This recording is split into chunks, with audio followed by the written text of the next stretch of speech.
안녕하세요. 재미주입니다.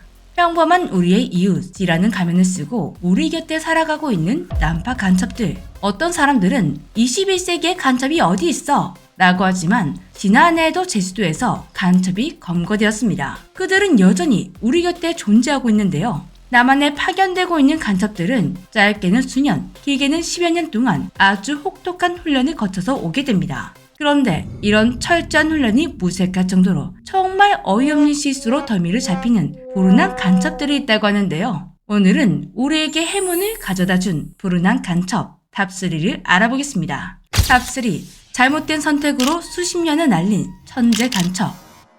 1990년대 단국대학교에서 학생들의 존경을 한껏 받던 인기 교수가 간첩으로 밝혀졌습니다. 그는 당시 TV와 신문 등 언론에도 자주 등장하던 유명인물이었기에 한국 사회는 큰 충격에 휩싸였는데요. 단국대 아랍어학과 초빙 교수였던 무하마드 깐수, 필리핀 아버지와 레바논 어머니 사이에서 태어난 무하마드 깐수는 1984년 학위 논문 자료를 수집차 한국에 들렀다가 한국 문화에 흥미를 느끼면서 한국에 눌러앉게 된 케이스라고 알려져 있었습니다. 그는 아주 비범한 언어 능력을 가진 사람이었는데요. 12개국에 능통했으며 전 세계에서 100명 정도만 구사할 수 있다는 산스크리어 연구, 번역이 가능한 아주 능력 있는 학자였습니다. 비범한 언어 능력과 총명한 두뇌로 한국에 온 지 겨우 5년 만에 박사학위를 취득, 교수 자리까지 무난하게 입성했죠. 밝고 쾌활한 성격으로 학생들과 교류도 활발했던 그는 자상한 간디 교수라고 불렸다고 하는데요. 이외에도 교양 역사 프로의 고정자문위원으로 활동하고 한국에서 정말 활발하게 활동해왔던 무하마드 깐수. 도대체 그의 삶은 어디서부터 거짓이었을까요? 일단 그는 무하마드 깐수가 아니었습니다. 그의 진짜 이름은 정수일. 중국 조선족 출신의 북한 간첩이었습니다. 이름, 나이, 국적, 종교, 출신지, 경력, 모국어, 학력, 기혼 여부, 자녀 여부 모든 게 가짜였지만 그의 천재성만은 진짜였습니다. 조선족 최초로 베이징 대학 아랍어과에 입학, 중국 정부 국비 장학생 1호가 되어 이집트 카이로 대학으로 유학을 떠났습니다. 졸업 후 모로코의 중국 외교관으로 근무하며 중국 총리의 청명을 한몸에 받기도 했는데요. 그렇습니다. 그는 원래 북한과는 전혀 상관없는 사람이었습니다. 중국에서 태어나 중국에서 엘리트 코스를 밟았고 그의 앞에는 부와 명성이 따르는 미래가 기다리고 있었습니다. 그런데 1963년 그는 돌연 북한으로 귀화해 버렸습니다. 이런 황당한 행보를 보인 이유는 그가 마음속에 새겨온 정체성 때문이라고 하는데요. 나는 조선인이다.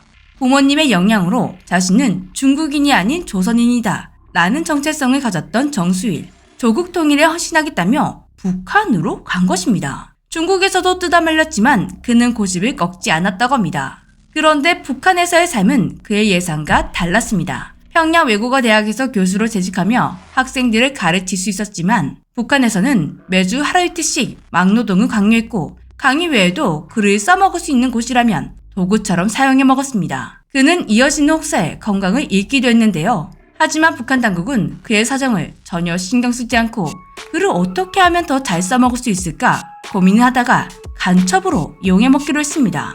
4년 5개월간 간첩 교육을 시킨 후 레바논, 튀니지, 필리핀 등을 거치며 국적을 세탁. 그렇게 1984년 정수일은 무하마드 깐수가 되어 한국에 들어온 것입니다. 그는 비범한 사람답게 간첩 활동을 정말 잘했다고 하는데요. 부인조차 깜빡 속았다고 합니다. 아랍어로 잠꼬대까지 하는 남편이 북한 간첩일 것이라고는 상상조차 못했던 것이죠. 그렇게 10여 년간 간첩 생활을 하며 약 75회의 암호 편지를 북한에 보냈는데 안기부에서는 전혀 눈치채지 못했었다고 합니다. 어쩌면 북한 역사상 가장 똑똑한 간첩이 되었을지도 모르는데요. 철저하고 완벽했던 무하마드 깐수의 가면이 벗겨진 건 정말 작은 실수 하나 때문이었다고 합니다. 1996년 2월경부터 북한에 암호를 보내는 방식이 편지에서 팩스로 바뀌었습니다. 이 같은 사실을 입수한 안기부가 서울 호텔들에 있는 팩스가 연락수단으로 이용되고 있다는 걸 알아냈고 호텔 근처에 CCTV를 설치, 감시를 시작했습니다. 그리고 마침내 특정 인물을 잡아냈는데요. 그게 바로 무하마드 깐수, 정수일이었던 것이죠. 곧바로 몽타주를 만들어서 서울시내 호텔에 배포했습니다. 이런 사실을 까맣게 몰랐던 정수일은 여느 때와 같이 호텔에 팩스를 보내러 갔는데요. 마침 한 호텔 직원이 정수일을 알아봤고 정수일이 눈치채지 않도록 신고 타이밍을 보고 있었는데 정수일이 그날따라 평소와 달리 실수 하나를 저지르게 됩니다. 연락번호 하나를 잘못 부른 것인데요. 번호가 다른 팩스는 당연히 전송이 되지 않았고 이를 핑계로 직원이 시간이 끌어진 덕분에 안기부가 제 시간에 도착해서 체포를 할 수 있었다고 합니다. 체포된 정수일은 국가보안법 위반죄로 사형이 선고되었지만 겨우 4년 만인 2000년 관복절 특사로 출소했습니다. 형이 말도 안 되게 축소된 건 그가 빼돌린 정보가 북한에 전혀 도움이 안 되는 것들이었기 때문인데요. 이외에도 그가 간첩 활동을 하러 왔다가 한국에 남겨준 연구 성과들이 너무나 좋았던 것도 한몫했습니다. 이제는 간첩이 아닌 한국 이슬람 전문가로 세계적으로 높은 평가를 받으며 한국 역사학자로 왕성한 활동을 이어가고 있는 정수일 씨. 여전히 그가 간첩이었다는 사실에 꺼려하는 사람들이 있지만 학계에서는 북한이 아랍 분야의 천재를 공짜로 퍼졌다며 좋아하고 있다고 합니다. 탑2 너무 충직해서 들통난 간첩 최수정. 1970년대 초반 다른 북한 간첩들처럼 간첩 양성소에서 3년간 혹독한 엘리트 코스를 밟고 남한으로 내려온 최수정. 그녀는 3개의 가명을 사용하며 총 4회에 걸쳐 남한에 침투했습니다. 최수정은 거물급 간첩으로 성장했습니다. 뛰어난 언변과 리더십, 카리스마를 활용해 자신의 조직을 빠르게 확장했고 이 공로로 북한에서 국가원장 제2급을 수여받기도 했습니다. 대전을 중심으로 만든 지하당을 시작으로 총 6개의 간첩 조직을 지도 검열하는 최종 보스의 자리에 오르기도 했는데요. 북한의 총망을 한몸에 받는 간첩이었는데 그녀의 정성기는 정말 허무하게 막아내리게 됩니다. 1974년 4차 침투한 지 얼마 안 된 시점 그녀는 우연히 대전에서 진행되는 북계만행 규탄대회를 보게 되었는데요. 그곳에서 김일성을 규탄하고 김일성 화형식을 하는 모습을 보고 그동안 냉정하게 유지하던 최수정의 이성이 뚝 하고 끊겨버렸다고 합니다. 흥분을 감추지 못하고 필터 없이 분노를 표출하고 있던 최수정을 본 하숙집 주인이 이를 수상하게 여겨 경찰에 신고하게 되었고 거물급 여간첩이었던 최수정은 아주 허무하게 잡히고 말았습니다. 그리고 이 일이 단서가 되어 그동안 최수정이 만들었던 조직을 포함 다른 공작원들이 구축해 놓았던 조직까지 총 6개의 간첩망이 이망타진되었다고 합니다. 완전 월척이었는데요. 한순간의 감정을 주체하지 못한 최수정은 방공법, 국가보안법 위반죄로 사형을 선고, 형정에 이슬이 되었습니다. 탑1 빙산에 이각이 된 어리버리 부부간첩 최정남과 강연정.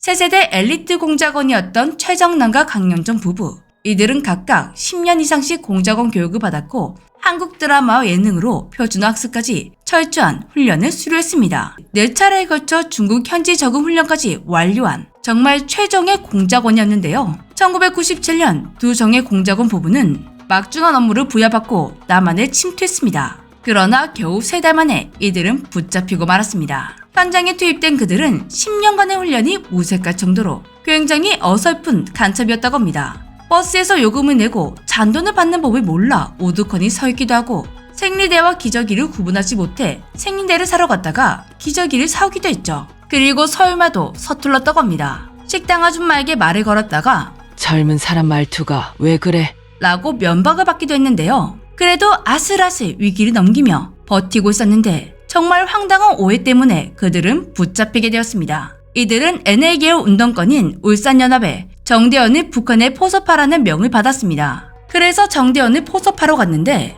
이 만남에서 정대현에게 큰 오해를 사고 말았습니다. 하필 시기가 대통령 선거 시기여서인지 정대현은 부부를 간첩이 아닌 위장한 안기부 요원이라고 오해했고 이 사람들이 자신을 속여서 나를 잡으려고 하는 함정을 파고 있다 이렇게 생각해 역으로 부부를 간첩으로 신고해버린 것입니다. 기자회견까지 열어 아주 대대적으로 이 사람들 간첩입니다 하고 못을 박아버렸는데요. 대한민국이 발칵 뒤집혔는데 정작 부부는 평안했습니다. 뉴스나 신문도 보지 않아 한국 실정에 너무나 어두웠던 부부는 자기들이 신고당했다는 사실조차 몰랐던 것이죠. 결국 아무것도 모른 채 정대현을 만나러 갔다가 그 자리에서 붙잡히고 말았습니다. 조사 도중 부인은 몸에 숨겨왔던 도구로 목숨을 끊었고 남편은 우리 쪽으로 전향하게 되었습니다. 엘리트 요원들의 결말이라고 하기에는 너무나 허무했는데요. 그런데 이 부부가 붙잡히며 더욱더 무서운 빙산의 밑이 드러나게 되었습니다. 서울에 또 다른 간첩들이 숨어있다는 게 밝혀진 것인데요. 암호명 철마산 665 서울 지하철 동작섭입분 소장 심정웅이었습니다. 그가 40년이나 북한의 지령을 받아 한국의 철도와 지하철의 주요 정보를 북측에 빼돌린 사실이 밝혀졌습니다. 심지어 심정욱은 대한민국 출신으로 중학생 때 북한에 포섭되어 간첩 활동을 해온 것이 드러나며 한국 사회에 큰 충격을 주었는데요. 그는 가족들까지 포섭해서 북한의 실형을 수행하고 있었습니다. 이렇게 허무하게 붙잡힌 간첩들로 인해 우리 대한민국은 위기에서 벗어날 수 있었습니다. 지금도 우리 주변에는 간첩들이 숨어 있습니다. 우리 대한민국은 종전국이 아닌 휴전국이라는 점을 기억하며 언제 어디서나 안보의식을 철저히 하는 자세가 반드시 필요한 것 같습니다. 지금까지 재미주였습니다. 안녕.